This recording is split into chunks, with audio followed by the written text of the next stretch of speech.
అంటే అటు AP government ఇటు తెలంగాణ గవర్నమెంట్ సంబంధించిన భూమి, ఆ భూమి కూడా స్వహా చేశారు. మొన్న కూల్చివేతలు కూడా ప్రారంభమైనాయి చాలా వరకు. దాన్ని దాదాపు అంటే నాకు తెలిసినట్టు మటుకు 25,000 కోట్లు స్వహా అయింది కుత్బుల్లాపూర్ కాన్స్టిట్యున్సీలో. దయచేసి నేను విజ్ఞప్తి చేస్తా ఉన్నా మీ నాయకులకు, ఎవరెవరైతే నిన్న వచ్చిండ్రో మరి ప్రతి ఒక్కరిని గుంజడం లాగడం ప్రారంభిస్తే ఇది ఆగదు. ఇది గమనించాలి. నిన్న ఏదంటే సుధపూస మాటలు, మా స్థలం ఇది ఎప్పుడో కట్టుకున్నామంటే దాదాపు ఎప్పటి నుంచో ఒక పీల్ కూడా వేయడం జరిగింది హైకోర్టులో. హైకోర్టు డైరెక్షన్ ప్రకారం హైకోర్టు కమిషన్ వచ్చి మొన్న వాళ్ళే వారి డైరెక్షన్స్ ప్రకారం, హైకోర్టు డైరెక్షన్స్ ప్రకారం సర్వే చేయడం జరిగింది, కలెక్టర్కు డైరెక్షన్స్ ఇవ్వడం జరిగింది. ఇది ప్రభుత్వానికో, మా గౌరవ ముఖ్యమంత్రి రేవంత్ రెడ్డి గారికో, లేకపోతే కాంగ్రెస్ పార్టీకి సంబంధం లేదు.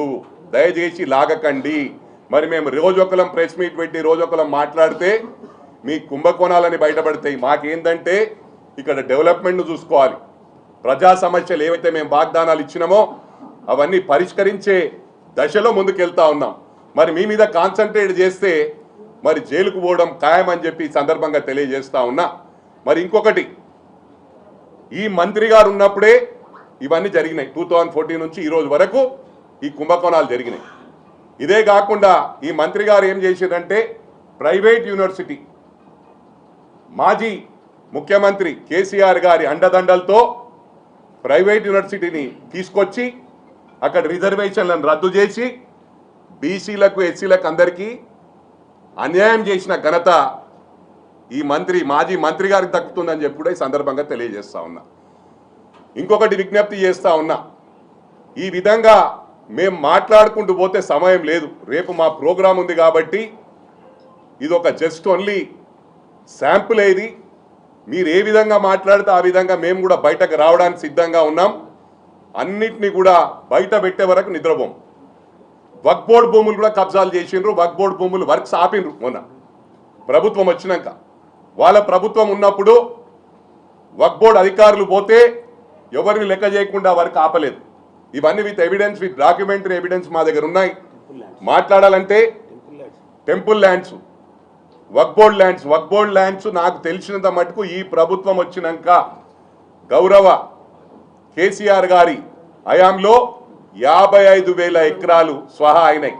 అదే కాకుండా అసైన్మెంట్ భూములు, దానికి బెనాముల పేర్ల మీద పాస్బుక్లు ఇప్పించిండ్రు.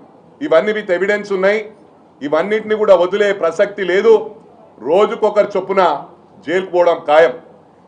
నాకు విత్ ఎవిడెన్స్ ఉన్నాయి. పత్రికా సోదరులు వచ్చిండ్రు చాలా మంది నా దగ్గరికి, ఎలక్ట్రానిక్ మీడియా సోదరులు వచ్చిండ్రు, ప్రజలు వచ్చిండ్రు, వచ్చి చెప్పడం జరిగింది. ఈ దొరవారి దగ్గరికి పోయి ఏదైనా డొనేషన్ తక్కువ చేయి కేటీఆర్ గారు చెప్పిండ్రు, హరీష్ చెప్పిండంటే పుణ్యానికి వచ్చినా పుక్కటికి వచ్చినా డబ్బులు ఇస్తే మేము పదవి ఇచ్చిర్రు, నాకు 100 కోట్లు ఖర్చు పెట్టినా ఇంకా మళ్ళీ ఇప్పుడు కూడా డొనేషన్ లేకుండా నేను ఇవ్వాలా, సమస్య లేదని చెప్పడం. మరి పత్రికా సోదరులు కూడా దానికి ఉదాహరణ చెప్పిన వాళ్ళు కూడా ఇక్కడ ఉన్నారని చెప్పి ఈ సందర్భంగా తెలియజేస్తా ఉన్నా. ఇది వాస్తవాలు మాట్లాడుతున్న, అవాస్తవాలు కాదు. హాస్పిటల్ ఫ్రీ అన్నారు. హాస్పిటల్ ఎప్పుడు ఫ్రీ లేదు, ఇప్పుడు హాస్పిటల్ బందే అయింది. ఇవన్నీ కూడా